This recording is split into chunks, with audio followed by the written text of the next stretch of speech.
Kapla, fellow Klingons, let's do Klingon stuff and shoot at things.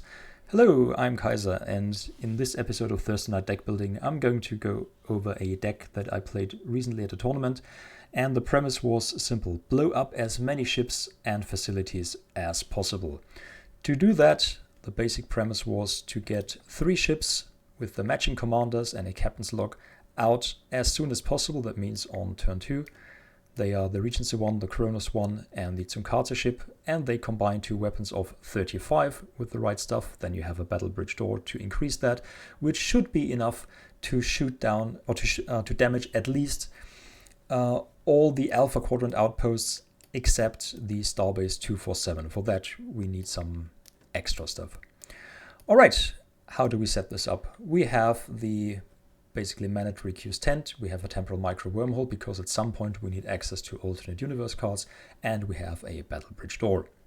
As far as missions are concerned, we need 1 mission in the mirror quadrant that has a Klingon icon, so we can start with the Regency 1 there. And then I've opted for the 2 Alpha Quadrant missions that have a built-in Klingon outpost. Save Stranded Crew, which increases dilemma power because it downloads all-consuming evil. Fever Emergency is a mission that is super easy to do if you find yourself having to actually do missions once you have nothing left to shoot at. And Wormhole Negotiations is also a mission that is mostly meant for solving, but if you think that you might run into Delta Quadrant decks, this is the mission that you need because that will give you access to the Barson wormhole that would you have to put in instead of a dilemma if you want to go to the Delta Quadrant. I didn't do it in this version of the deck because I was quite confident nobody would be playing in the DQ, so I could have exchanged that mission, but still, if you leave it in, you can simply switch back and forth between having access to Delta Quadrant and not. This mission here also downloads Emblem of the Alliance, which downloads the Art of Diplomacy. These cards didn't really matter in any of the games I played. Right, we need some more seed cards. Quark's Isolinear Rods will give us access to a key personnel on our first turn. Defend Homeworld likewise grabs a particular person. New Arrivals lets us play 1 person for free and draw 1 extra card. Reshape the Quadrant gets us the region's flagship, which is important to get this beauty here out. Assign Mission Specialists is something that we need to actually move our ship. The ship downloads the cloaking device. We seed Study Divergent History on that ship to get extra card draws. And then we have Ultimatum, which allows us to seed wormholes, 1 in the mirror quadrant, 1 in the gamma quadrant if we need to go there, and 1 in the alpha quadrant. Now, using Ultimatum allows you to do this after the mission phase. So ideally, you hold this one back until your opponent has placed the facilities, so you have an idea where they are likely to play from, where they will be hiding, which missions maybe they won't be attempting, and then you seed that wormhole, if there are no other Bajoran missions on the table, of course. You seed that mission close to where they will be starting, because you want to get to the doorstep as soon as possible. So let's say we put it here.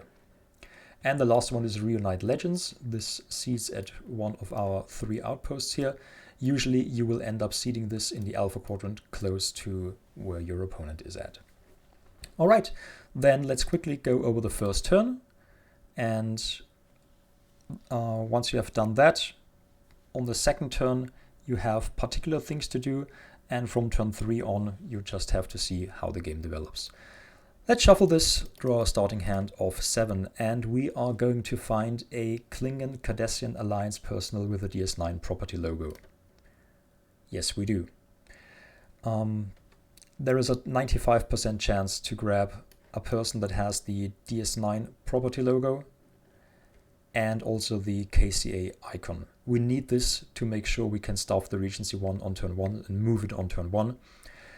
Because we can play 1 of these guys for free with the Regent's flagship, so ideally 1 who has leadership or officer, because we need leaders to start battles. So this will be our free play, and then our card play will be converted into a download of a non-aligned KCA leader, and we go for Regent Dwarf, and we go for a particular version of Regent Dwarf. There are 2 of them, and for some reason I have always trouble finding him in Lackey. That's not him, that's not him. There he is, Regent Dwarf. Alright, with Regent Dwarf as a guaranteed download and a 95% chance of grabbing another KCA person with a staffing icon and our mission specialists, we are all but guaranteed to have the staffing for the Regency 1 on our first turn. As in Dungeons and Dragons, there is a chance that you have a critical miss, but that's the nature of the game. Alright, so this is something that we just did. Then Regent Dwarf has a special download of Make It So. That's also in our draw deck somewhere. There it is. With Temporal Micro Wormhole, we are going to download a space-time portal. With Reunite Legends, we are going to download the Kronos 1. With Quark's Isolinear Rods, we are going to download To Hand, a very specific person, and that is the supervillain Khan. Goes to hand. And after we've done that, we can discard Make It So to grab a Ready Room Door. It's also in the draw deck somewhere. Maybe we've got it in hand. No. Should have put my glasses on. There it is. And Ready Room Door is important because that gives us access to Captain's Order cards. And the order of priority should be to go for Captain's Log first, and after that mission debriefing, unless you find yourself in a position where you need extra range to reach your opponent, then you also have the option of grabbing the Defined Dedication plaque. But most of the times, Captain's Log out on your first opportunity is the way to go. After use, that goes on top of our deck, so we are guaranteed to draw into it, unless we mess up and download something from our deck in the meantime.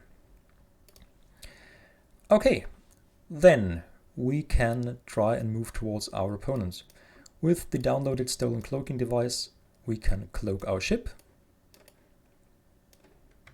Then the Regency 1 will fly to the Bajoran Wormhole Mirror Universe and fly through the wormhole. To do that, we need Engineer and Science, which are skills we have on our downloaded mission specialists. After moving through the wormhole, we are stopped, but that's fine. We should be close to where our opponent is churning out their people. We draw 1 card and an extra card for new arrivals, so we have the Ready Room Door back in hand. Then it's our opponent's turn, and on that turn it's mandatory for our success to remember to download a person with the Kronos 1, and we're going for Chancellor Gorkon, the matching commander of that ship. Alright, now it's our second turn, and now we can potentially already decide some games. Our card play will be Khan Noonien Singh. He reports to the Alpha Quadrant Outpost there. And we can then have another free play, can be a universal Mirror Quadrant person. Because it's a universal person, it plays for free with new arrivals, and because of our Regent's flagship, it can report directly aboard the Regency 1. There are also a couple of Alpha Quadrant universals in there, so we can also play them. Be careful though that once you no longer have a temporal micro wormhole in play, you will be limited to 1 alternate universe person or 1 alternate universe card per turn by the space-time portal. Alright, so we have these guys in play. Now we know where our opponent is. Maybe they are at one of these missions. We move our Regency 1 there. Gorkon can staff the Kronos 1, flies it there, we decloak, this is discarded. Then we use Defend Homeworld to download a security person, and that's Penk. We'll go on and use a special download of any card that has Tsunkatse in title or lore to grab his Tsunkatse ship. Since Penk is a Delta Quadrant native, we need to discard the temporal micro wormhole now in order to play him directly to one of our ships. And then we have a Regency 1 with a matching commander. We have a Kronos 1 with a matching commander. We have a Tsunkatse ship with a matching commander. And then it's only a question of, do we have enough leaders? And yes, we will have enough leaders, because aboard the Regency 1, the Worf that we have as a guaranteed download has leadership. Chancellor Gorkon provides his own leadership. And for the Tsunkatse ship, we have Khan Noonien Singh with leadership. So those 3 ships are covered. Now, remember that to begin battle, your ships don't have to be fully staffed. You need a leader aboard, you need a person of the ship's affiliation aboard, but they don't have to be fully staffed. You don't need to have all those 4 icons of the Regency 1. No, to shoot Regent Worf on his own is fine. So we can actually afford to stop a mirror and a Alpha Quadrant personal before we shoot with Study Divergent History to draw a card, and then start battle. We can, of course, also use the Ready Room door again to grab the Defined Dedication plaque if we need more range, but I would go for the mission debriefing next in case our opponent is trying to get cute and attempt missions. Now, what's our firepower here? The Regency 1 has printed weapons of 10 with a captain's log. That means we have 13 weapons here. The Kronos 1 ends up being a 10 weapons ship. Let's use the yellow ones. And the Tsunkatse ship has printed weapons of 9 plus 3 from the captain's log. That's 12. So as you can see, we have 35 weapons here at that mission. And we also have our battle bridge. Let's just shuffle it and draw 2 tactics. 2 copies of frontal assault in this case. Attack and defense bonus +2 if you have multiple non-Borg ships here. We have multiple ships here, so that will be attack +3 and defense +3, giving us an attack total of 38. And the Alpha Quadrant outposts, the Romulan outpost and Klingon outpost, they have 32. The Federation outpost has 30. So we can damage them. All our damage markers will have hull damage of 30% or more. Or is it 25%? I don't remember. But it's enough that with 2 regular hits, we blow up the majority of these outposts. All right, now that's enough pressure to put on our opponent for the second turn only. But the real nice thing about this that I haven't seen anybody use in a kind of build a deck around this idea thing is that with one of your personnel, with Khan, you have another nice reporting option because Khan lets you download Sleeper Ship. And that is that card here. Now, it says, seats or place on table. When your ship wins a battle and its matching commander is aboard, you may report a personnel aboard. So, we have just shot at our opponent's outpost. With a ship with its matching commander aboard, we may report a personnel aboard. Let's say we report the Sons of Moog. We report Worf and his brother comes along. Hang on, another ship with a matching commander just won battle. So we report a personnel aboard the Kronos 1. Wait a minute, the Tsunkatse ship also had its matching commander aboard and won a battle. Let's report another personnel aboard that ship.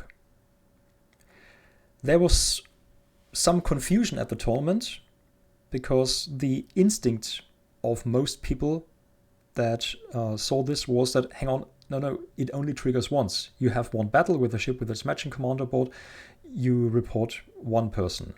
But the way this is worded, when your ship wins a battle and its matching commander is aboard, we couldn't actually find anything that says you can't trigger it for each of the ships that was involved in that battle. So in the end we agreed that this must be the way this works. Maybe it isn't intended that way, but as far as we could see from the rules, this is how it actually works. So even though on the surface this is a very mediocre deck that only plays 2 personal per turn, one with the new arrivals and 1 regular car play, every time you battle with your group of 3 ships and win that battle, you can then churn out 3 more guys and you suddenly have a deck that plays 5 personal per turn. And then you have a deck that is on the level where it can compete with mission solvers as well. But really, mission solving still isn't going to be what wins you the games in this case. Anyway, we have done that. We have damaged an outpost at the end of the turn. This goes back on top of our deck. We draw our 2 cards. And then for the rest of the game, we will continue doing that. If we have something that we can play for free, we play a personal for free. And then whenever we find a ship, we are going to play another ship. And then pressure on relentlessly. If there is an outpost that is unprotected, let's shoot down the outpost. If your opponent runs out of locations where they can report people, they are not going to solve any more missions. And then, ideally, at some point, you have secured the space line. There is nothing else where your opponent can report ships. And then you start doing your own missions. Now, of course, this doesn't always work. If your opponent runs headquarters, most likely they're going to run Stratagema, and then you simply can't attack that homeworld, and you can't get rid of that facility. And that is, of course, where you need the dilemmas. You have to make sure that they can't actually complete the homeworld mission. You have to force them out into the open, and then use your dilemmas to attack them there.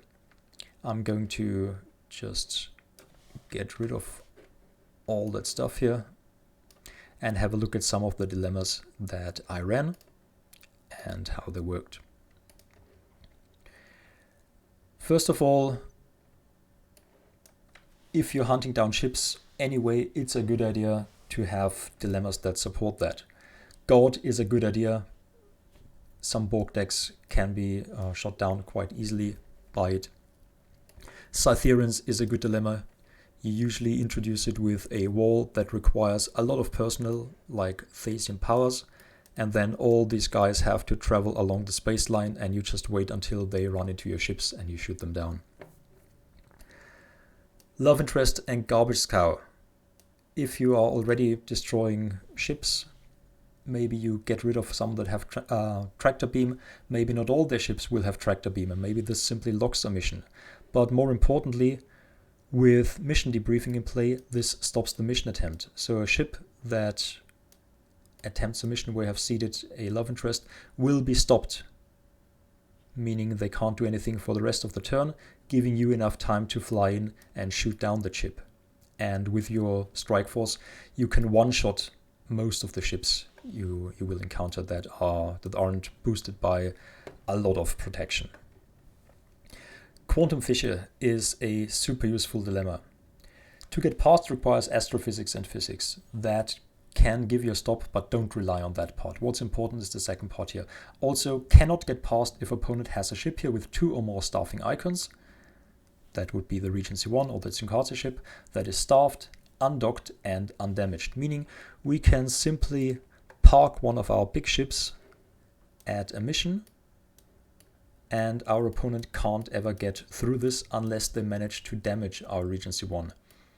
And with Captain's Log, it will have shields of 13, and then we have the Battle Bridge that usually gives us at least 2 more defense value.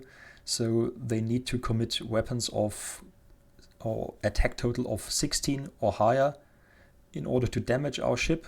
And then, of course, we can shoot at those ships and so on. So it's a very bad situation for our opponent no matter what. What else have we got in the dilemma stack? Gong to Shockwave. Decent dilemma on its own, can also damage a ship.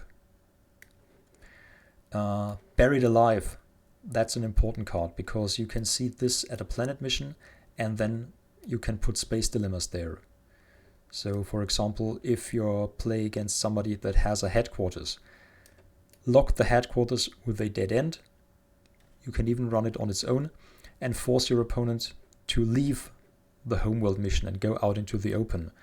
If they have a planet mission next door, you can then put Buried Alive there, Quantum Fissure behind it, and then you have another mission that is locked.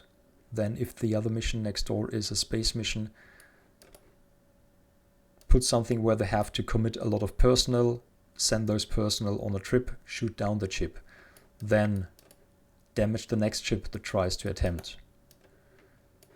Put something else there that forces them to bring a ship that will then be stopped, that you can then shoot down, and sooner or later they will run low on resources. Armor's Energy Field is an interesting one because that one even works against Borg. To get past, crew must be able to meet mission requirements after one random stop, and with all-consuming evil, that means they have to be able to meet mission requirements after 2 random stops, and that can be a pain in the backside. There is also another copy of this in the queue's tent, because you can also discard all-consuming evil to get one of these under another mission, even under one that has already been cleared of dilemmas. So if you think they can just move in and do the thing, you can then suspend play, put in an Armor's Dilemma, and maybe spoil the day for another turn. And Edo Probe can also be used, of course, to force them into doing a different mission. If you think they run through, follow it up with something that is hard to beat, like a faux pas where you filtered out something with, I don't know, misinterpreted history first, something that is all but guaranteed to make them fail the mission, so at least they won't score that many points from it, and maybe forces them to do another mission. But ideally, they won't do even one mission. And the rest are just good dilemmas that help you set up some of the others. As I said, the important point is to try and get as many ships stopped in the attempts using stuff like Buried Alive and the Garbage Cows and the Cytherians. So that's the theory. How did it work in practice? I was quite happy with it. There was one game where I ran into a matchup that I simply didn't expect. I ran into a TNG Borg deck after the errata. The Borg deck had ablative armor ready on its first turn, so it was hard for me to damage the cube. I blew up the first cube with the God Dilemma, but then I couldn't assemble enough weapons to get through the shields of the Locutus' Borg cube that was boosted by an ablative armor. So if I had the deck, if I hadn't streamlined the deck that much and included stuff like Disruptor Overload, then I would have had a shot. As it was, I had to resort to mission solving. I did 2 missions but couldn't keep up with the speeding power of the Borg, even though the Borg didn't have the best of draws. So that was mostly a matchup problem that I didn't expect and fell on my nose. Then 2 other games I had where this deck simply worked to perfection. I blew up the single outpost that my opponent ran in one of the games, and once that outpost was gone, it was simply a matter of chasing down the ship, or I think 2 ships was the most they had in play, shoot them down one by one, and leave the personnel stranded on a planet somewhere, and then they couldn't report anything else for the rest of the game. Frustrating for them, certainly, but that's what my deck was supposed to do. I ran into another deck that also had an outpost that I could attack, but that one was protected by Strategic Base, adding the mission value to the defense total, meaning I would have needed weapons more than 60 to damage that Federation outpost, which is doable. I'm going to show you in a moment how, but I simply didn't have a good enough draw to actually pull it off. And that's a game where we both ended up with 1 completed mission. I had fewer points than my opponent, so that was a modified loss. And then I had another game where I played against a deck where I destroyed the important facility that they needed to pull off their plan on the second turn. So again, that was a game that was decided pretty much immediately by turn 2. They knew that there was little they could do to keep up with me, and then that was another textbook case of how this deck can work. Now, how does this deck deal with decks that have some form of protection? Well, there are some things you can do, and first of all, the non-personal cards I have in the deck are copies of Loss of Orbital Stability. Again, it can stop a ship out in the open, give you a moment to attack. Docking Procedures does the same thing if they try to leave their facility. Often you will have games where they camp at their facility, and then when time is up, they try to do one big attempt and move the ship out and move all hands to do a mission attempt in overtime when you don't get another move after them. So they don't care about you shooting down. But with cards like Docking Procedures, you can simply delay that for one turn, and then the game will simply end without them having had the chance to fly out. What does God need with a starship? They have to give you the option of either stopping one ship, then of course you will stop one of the ships and shoot it down, or let you download one of your ships. So then we can assemble more firepower, for example, by grabbing the Mata. And then there's another Docking Procedures. And then there are also a couple of copies of Outgunned. Now, what does Outgunned do? It plays at the start of battle against an opponent's ship. If it is undocked and your weapons involved are more than its shields times 3, then that battle is cancelled and the ship is commandeered and the crew is captured. Meaning we actually add to our fleet. We commandeer that ship, we turn it into a Klingon ship, and then we can add that ship's weapons to our own firepower. And this is one of the ways how we can deal with Borg cubes that have some form of protection in the form of ablative armor, for example, or also outposts that are protected by a strategic base and stuff like that. I'm going to show you the other ships that were in the deck here. The Tong should also be in there somewhere. That's one of our starting ships. That as well. There's the Tong. And wherever we put the Regency one.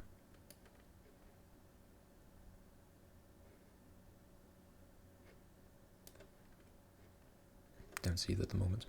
So apart from our 3 starting ships, we also had the Tong that can report at the end of the spaceline with some additional personnel should we ever need it. The Tong has its matching commander in the deck somewhere. It's Ketemok, I believe is his name. Let's take Martok real quick. No, that's not him. Nudak is the matching commander of the Mata, or whatever it's called. We saw Captain Koloth at some point, I believe.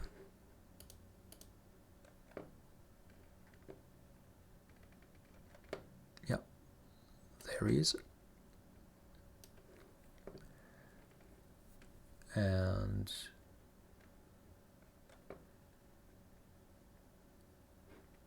Ketemok, I don't see at the moment, but I think he was also in the original deck. Now, if you get extra ships, play them as soon as possible, because even if you don't need them in battle, you need some flexibility to move around and also attempt missions if your opponent is hiding and so on, but you still want to keep part of your force close to them. So you don't want to commit all your forces to solving missions, because bad stuff can happen then, and more or less send everything after the initial 3 ships at missions if you have the chance. The Ikasi Groth can download Captain Koloth, and then with Captain's Log, that's another 9 weapons we have here. The Mata has Nudak. This can be weapons 12.